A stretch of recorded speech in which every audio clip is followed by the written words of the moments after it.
ሰላም ተማሪዎች እንዴት ናችሁ? እኔ ደህና ነኝ፣ እግዚአብሔር ይመስገን። ከዚህ በፊት ግሎባል ትሬንድ ቻፕተር 1 ቻፕተር 2 አይተናል።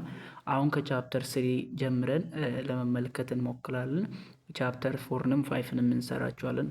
እናንተ ሳብስክራይብ በማድረግ አብራችሁን ትቆያላችሁ ማለት ነው። ብዙ ተማሪዎች እያያችሁ ናችሁ፣ ነገር ግን ሳብስክራይብ እያደረጋችሁን አይደለም፣ ሼር ላይክ እያደረጋችሁን አይደለም። ከእናንተ ምንም አይነት ነገር ስለማይቀንስ ልበቅኖች ሰብስክራይብ በማድረግ አብራችሁን እንድትቆሙ በትህትና እነግራችኋለን ማለት ነው። እኛም እየጠቀምናችሁ ስለሆነ እናንተም ይሄን በማድረግ ትጠቅማላችሁ ማለት ነው።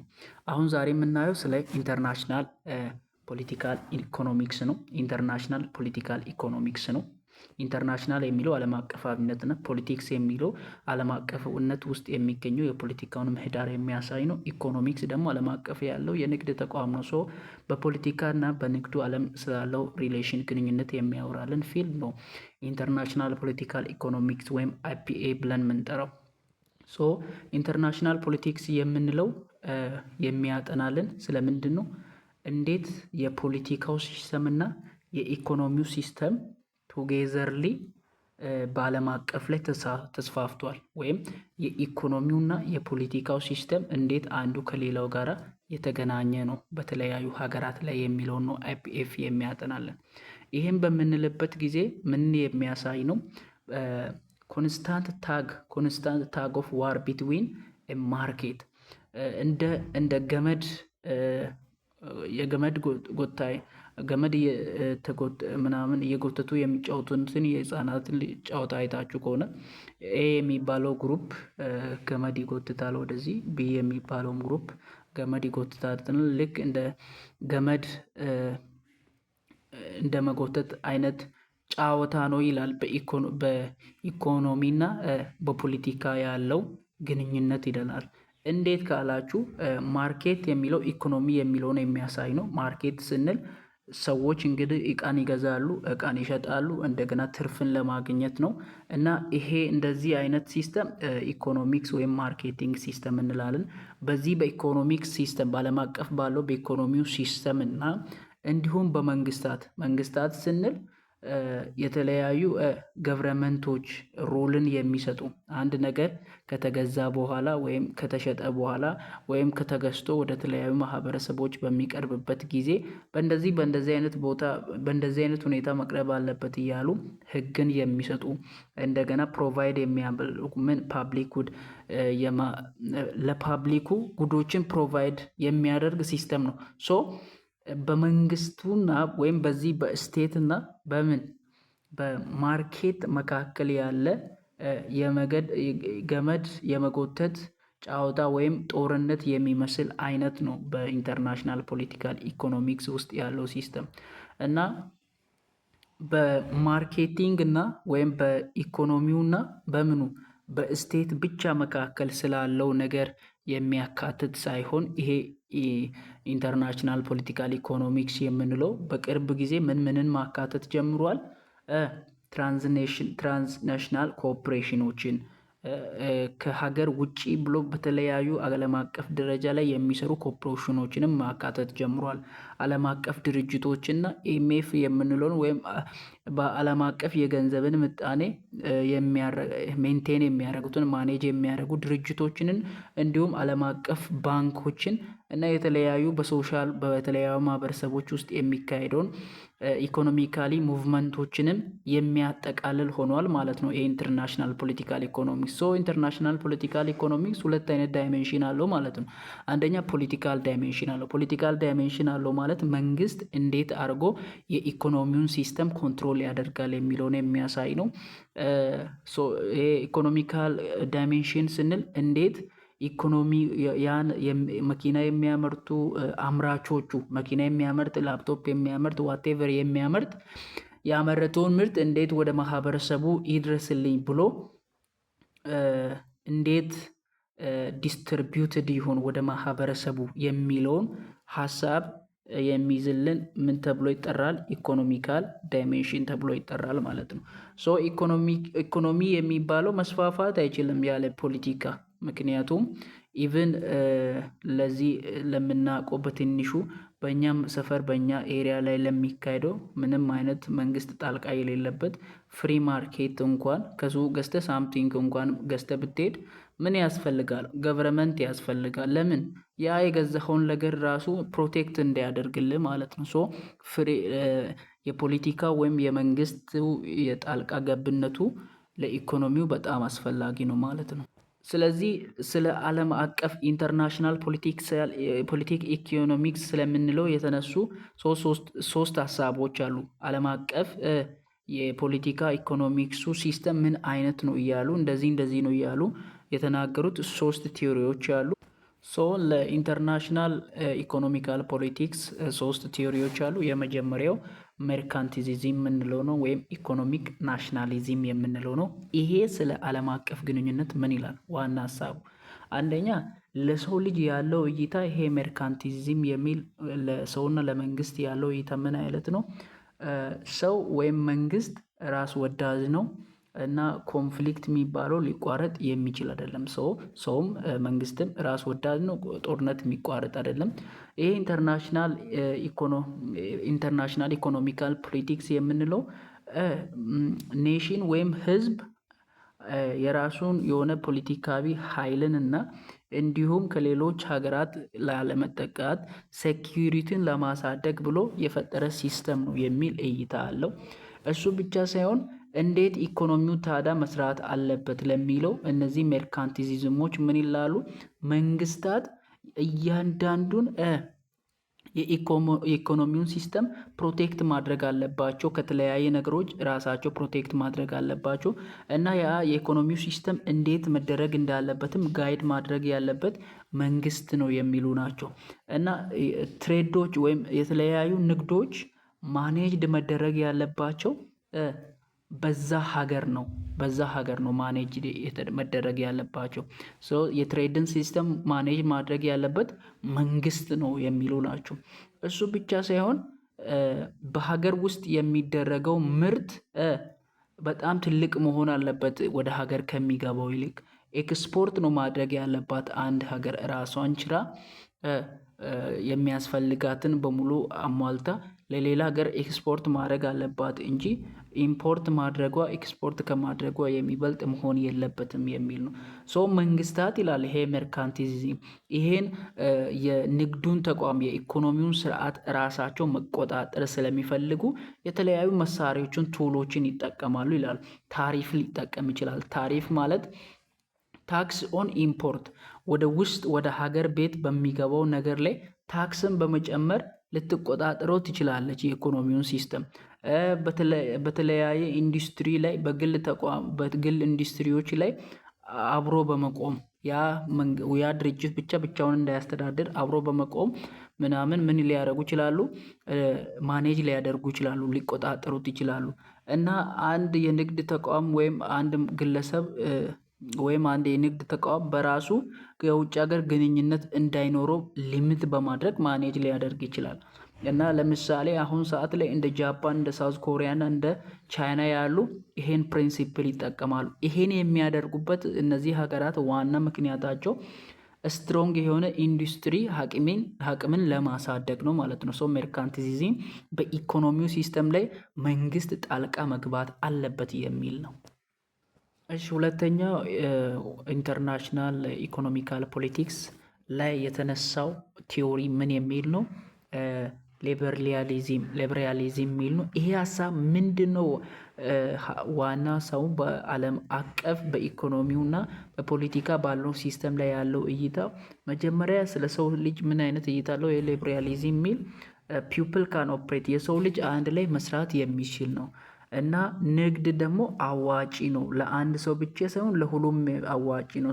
የሰው ልጅ አንድ ላይ መስራት የሚችል ሰላመኛ ፍጥረት ነው በማለት ከዛ ከሜርካንቲሊዝም ተቃራኒ ሀሳብ አለው እና ዋና ማተር የሚያደርገው ተጠቃሚው በዓለም አቀፍ ላይ የሚገኙን የተለያዩ ምርቶችን የሚጠቀመው ተጠቃሚው ምኑ ሰላሙ የተጠበቀ መሆን አለበት እና ኢኮኖሚክ ግሮዝ በዓለም አቀፍ ላይ ያስፈልገናል የሚል እይታ አለው። እሱ ብቻ ሳይሆን ኢኮኖሚው እንዴት ነው ታዲያ በአንድ ሀገር ውስጥ ወይም በዓለም አቀፍ ውስጥ የኢኮኖሚ ሲስተም ምን አይነት መሆን አለበት ለሚለው ምን ይላል? ፍሪ ማርኬት መሆን አለበት። ምንም አይነት የመንግስት ጣልቃ ገብነት መሆን የለበትም። የተለያዩ የንግድ ባሮች ወይም ንግድ እንዳይካሄድ የሚያደርጉ ምኖች ግርግዳዎች ወይም የሚከለክሉ የንግድ ክልከላ መደረግ የለበትም እና ትንሽ የሆነ ብቻ የመንግስት ጣልቃ ገብነት ያስፈልጋል። እና እነዚህ ሌላ ደግሞ ምን የሚል ሀሳብ አለው? እያንዳንዱ ሀገራት የሆነ ነገር ከማድረግ ከማምረት አንጻር ስፔሻላይዝድ መሆን አለባቸው። ለምሳሌ ኢትዮጵያ ቡና በማምረት ስፔሻላይዝድ መሆን አለባቸው። አሜሪካ ወይ ቡና ገዝታ የተለያዩ ዊፐኖችን መሳሪያዎችን በመግዛት ስፔሻላይዝድ መሆን አለባቸው። በዚያን ጊዜ ይላል ኮምፔራቲቭ አድቫንቴጅ ይገኛል። ኢትዮጵያም ትጠቀማለች ያም ይጠቀማል የሚል አይነት እይታ አለው። እና የሚጠቀማቸው መሳሪያዎች ሊበራሊዝም ምን ይላል? መንግስት ይሄ የኢኮኖሚውና የፖለቲካው ሲስተም አንድ ላይ እንዲካሄድ ምን አይነት መሳሪያ መጠቀም አለባቸው ለሚለው ቅድም ከሜርካንቲሊዝም አንጻር የተደረጉትን በሙሉ ሪሙቭ ያደርጋል። ታሪፍ አያስፈልግም። ማለትም መንግስት ጣልቃ በመግባት የተለያዩ የታክሲ ጭማሪም ማድረግ የለበትም እና የተለያዩ የንግድ ክልከላዎች መደረግ የለበትም። ከዛስ መደረግ አለበት ግን ለወር መደረግ አለበት፣ በጣም መቀነስ አለበት። ሌቲንግ መኒ ኤንድ ጉድ ፍሎው ፍሪሊ ነፃ የሆነ የንግድ ተቋም ያስፈልጋል፣ ከመንግስት ጣልቃ ገብነት ነፃ የሆነ እና ይሄኛውን የሚከተሉ በአሁን ሰዓት ላይ ወርልድ ትሬድ ኦርጋናይዜሽን የምንላቸው ምን ሊበራል ትሬድን ወይም ሊበራሊዝም ብለን የምናነሳውን ይሄን ሀሳብ ኢንካሬጅ የሚያደርጉ ናቸው። እንደ ዩናይትድ ስቴትም እንደ ዩሮፕ ያሉትም ኦልሞስት ትሪ ይሄን ሊበራል ሩል የምንለውን ይከተላሉ። ነገር ግን አንዳንድ ኤክሴፕሽናል ኬዞችን ሊበራሊዝምን ላይቀበሉ ይችላሉ ማለት ነው። ሌላኛው ደግሞ ለኢንተርናሽናል ኢኮኖሚካል ፖለቲካል ሲስተም የተነሳው ቲዮሪ ማርክሲዝም የሚባል ነው። ይሄ ማርክሲዝም ስለሰው ወይም አጠቃላይ ስለሰው ኔቸር ሲያወራ ከዓለም አቀፍ ኢኮኖሚና ፖለቲክስ ጋር ያይዞ ምን ይላል? ሰዎች ሁለት ክላስን ሰርተዋል ይላል። ይሄ ካፒታሊዝም የምንላቸው ሀሳብን የሚከተሉ ሰዎች ሁለት አይነት ክላስን ሰርተዋል አሁን ሰዓት ላይ በዓለም አቀፍ ደረጃ ላይ ማለት ነው። አንደኛ ኦዊነር የምንላቸው በጣም ገንዘብ ያላቸው ሀብታሞችን ነው። ወርኬር የምንላቸው ሰራተኞችን ነው ወይም ድሆችን ነው የሚያጠቃለው። ስለዚህ ያላቸው ኦዊነሮች ገንዘብ ያላቸው ሀብታሞቹ ወርከሮችን ሰራተኞችን የሚበዘብዝ ሲስተም ነው ይላል። ይሄ ኢንተርናሽናል ኢኮኖሚካል ፖለቲካል ሲስተሙ ማለት ነው። እና በጣም ማተር አድርጎ የሚያወራው ሁለት ክላስ አለ ይላል። ሁለት ክላስ አለ ይላል። ይሄ ሁለት ክላስ ኖርዘርን እና ሳውዘርን የምንለው ነው። ኖርዘርን የምንለው እንደ አሜሪካ እና እንደ ዩሮፕ ያሉትን የሚያጠቃልል ነው። ሳውዘርን የምንለው ደግሞ አፍሪካን የሚያጠቃልል ነው። ስለዚህ ይሄ ኖርዘርን የምንላቸው ሀብታም ሀገራት፣ ሳውዘርን የምንለውን ድሆች ሀገራትን በተለያየ ነገሮች ምናምን ስለሚበዘብዛቸው ኢኒኳሊቲ ተፈጥሯል ይላል። እሱ ብቻ ሳይሆን የኢኮኖሚው ሲስተም አሁን ላይ ያለው የኢኮኖሚው ሲስተም በካፒታሊስቶች እጅ ነው፣ በሀብታሞች እጅ ነው የሚል ነው። ምን ማለት ነው? በአሁን ሰዓት ላይ የሚገኘው የዓለም ዋና ገንዘቡ ምኑ የሚገኘው በየት እጅ ነው? በጣም በሀብታሞች እጅ ነው የሚል ነው። እና ማርክሲዝም ሌላኛው ሀሳብ ምን ይላል? አሁን ያለው የግሎባል ሲስተም የሚቀየር አይደለም። ሀብታሞቹ ድሆችን መበዝበዙ የሚቀየር አይደለም። በጣም ኮንስታንት ሆኖ ሪንግድ ሆኖ የሚቀጥል ነው እና ሪች የሆነ ሀገራት ሪች እንደሆኑ ይቀጥላሉ፣ ድሆች ደግሞ ድሆች እንደሆኑ ይቀጥላሉ። ስለዚህ አሁን ያለው ኢንተርናሽናል ፖለቲካል ኢኮኖሚክስ እንደዚህ ነው። ሀብታሞቹ ድሆችን በመቆዝበዝ ላይ የተመሰረተ ነው እና እንደ መረጃ አድርጎ የሚያቀርበው አሁን ሰዓት ላይ የሚገኙ የዓለም ሀብታሞች ውስጥ 20% የሚጠጉ የዓለም ሀብታሞች 83% የሚጠጋውን የዓለምን ሀብት ይዘዋል። 20% የሚጠጋው የዓለም ድሃው 1%ን ብቻ የሀብት ምጣኔን ይዛል በማለት ድሆችና ሀብታሞች መካከል ያለ ነገር እንደሆነ ያስረዳል። እንግዲህ እነዚህ ሶስቱም ቲዎሪዎች ከተነሱ በኋላ እንግዲህ መርካንቲሲዝም የሚባለው ሊበራሊዝም የሚባለው ሶስቱም ቲዎሪዎች ከተነሱ በኋላ እነዚህ ቲዎሪዎች ብቻ የኢንተርናሽናል ኢኮኖሚካል ፖለቲክስን ዲፋይን ካደረጉት አንጻር አነስ ያለ ሀሳቦችን አቅርቧል ስለተባለ እንደገና አዲስ 3 ቲዎሪዎች ተጨምሯል። እነሱም ኒው ቲዎሪስ ተብሎ ይጠራሉ። የመጀመሪያው ሄጂሞኒክ ስቴቢሊቲ ቲዮሪ የሚባል ነው። ይሄ ምን የሚል ነው? አንድ ሀያል መንግስት በዓለም ላይ ያስፈልጋል። ያም መንግስት የዓለም አቀፍ የንግዱና የፖለቲካውን ሲስተም ስቴብል አድርጎ የሚያስተዳድር አንድ ያስፈልጋል የሚል ነው እና ስትሮንግና ዶሚኔት የሆነ በጣም ጠንካራና ሁሉን የምትገዛ ሀገር ያስፈልገናል። ያችን ምን ተብላ የምትጠራ ሄጅሞን ወይም ጠንካራ ሀገር ታስፈልገናል። ምን ለማድረግ የዓለም አቀፍ የኢኮኖሚና የግሎባል የኢኮኖሚውን ሲስተም ስቴብል ለማድረግ እና ብሪታንያ እንግዲህ እንደዚህ አድርጋ ነበር በ18ኛው ሴንቸሪ ላይ። ዩናይትድ ስቴትስ ደግሞ ከሁለተኛ ዓለም ጦርነት በኋላ ይሄን አድርጎ ነበረ እና እነዚህ ምን ይላሉ? ያለዚህ ወይም ሄጅሞን የምንለው ሁሉንም የዓለም አቀፍ የኢኮኖሚውና የፖለቲካውን ሲስተም ስቴብል ከሚያደርገው መንግስት ውጪ አሁን ያለው የግሎባል ሲስተሙ በጣም ዲፐርሽ የሆነ እየተበላሸ አሁን ካለው ሲስተም ይልቅ እየጠፋ ነው የሚል ሀሳብ የሚያራምዱ ሄጅሞኒክ ስቴብል ቲዮሪ ይባላሉ። ሌላኛው ከኒው ቲዮሪስ መካከል ሁለተኛው ምን የሚል ነው? ስትራክቸራሊዝም ወይም ዲፔንደንሲ ቲዮሪ ነው። ይሄ ቲዮሪ ምን ይላል? ዓለም አሁን በሁለት ቦታ ተከፍሏል ይላል።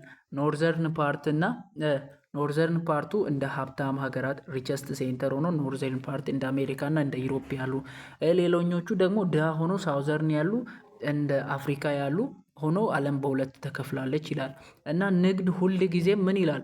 በጣም ቤኔፊት ነው፣ ጥቅም አለው፣ የሚያተርፍ ነው። ለነማ ለሴንትራሎቹ ለኖርዙ ፓርት ለእነ አሜሪካ ለኖርዝ አሜሪካ ነው ለእነ አሜሪካና ለዩሮፕ በጣም የሚያተርፍ ነው። ነገር ግን ለድሃ ሀገራት በጣም ጥቅም የሌለው ነው። ምክንያቱም ድሃ ሀገራት ሲገዙ በጣም በውድ ዋጋ ይገዛሉ። ምንን ቺፕ ሮ ማቴሪያሎችንም ሲገዙ ማለት ነው። ነገር ግን ሲገዙ በኤክስፔንሲቭ ብር ይገዛሉ። በጣም በውድ ብር ይገዙና ሲሸጡ ደግሞ በምን ይሸጣሉ? በጣም በትንሽ ብር ይሸጣሉ። አፍሪካውያን በትንሽ ብር ይሸጡና በትልቅ ብር ይገዛሉ። ስለዚህ ይሄ የዓለሙ ሲስተም ይላል እንደዚህ በድሆችና በሀብታሞች ላይ በመጮቀን ላይ የተመሰረተ ስለሆነ መልስ የሚሆነው ለዚህ ሲስተም ድሃ ሀገራት ምን ማድረግ አለባቸው? የራሳቸውን ኢንዱስትሪ መጠበቅ አለባቸው። እስከ መቼ? ሀብታም እስኪሆኑ ድረስ ወይም በጣም ምንድነው ሀያል እስኪሆኑ ድረስ ይሄን ነገራቸውን መጠበቅ አለባቸው የሚል ቲዮሪ ስትራክቸራሊዝም ኦር ዲፔንደንሲ ቲዮሪ ይባላል። ሶስተኛው ደግሞ ምን የሚል ነው? ዲቨሎፕመንታል ስቴት አፕሮች የሚል ነው። ይሄ ደግሞ የመርካንቲዚዝምና የሪያሊዝም ቅልቅል ነው። ሜርካንቲዝም እንግዲህ ከላይ እንዳየነው መንግስት የንግዱን ኤሪያ ወይም የኢኮኖሚውን ኤሪያ መቆጣጠር አለበት የሚል ነው። ሶ ዲቨሎፕመንታል ስቴት አፕሮች ምን ይላል? መንግስታት ይላል ከተለያዩ ኢንዱስትሪዎች ጋር አብሮ መስራት አለባቸው እና መንግስታት የተለያዩ ድጋፎችን ለዛ ኢንዱስትሪ መስጠት አለበት እና አንድ ላይ መስራት አለባቸው ከተለያዩ ቢዝነሶች ጋራ የሚል እይታ አለው እና ሰክሰስፉል ስቶሪ ወይም ይሄን አፕላይ በማድረግ በተለያዩ ታሪክ ውስጥም የሚታወቁ እንደ ጃፓን፣ እንደ ሳውዝ ኮሪያ፣ እንደ ታይዋን እና እንደ ቻይና እና እንደ ኢትዮጵያ ያሉ በከፊልነት የዲቨሎፕመንታል ስቴት አፕሮች የሚከተሉ ሰዎች ናቸው።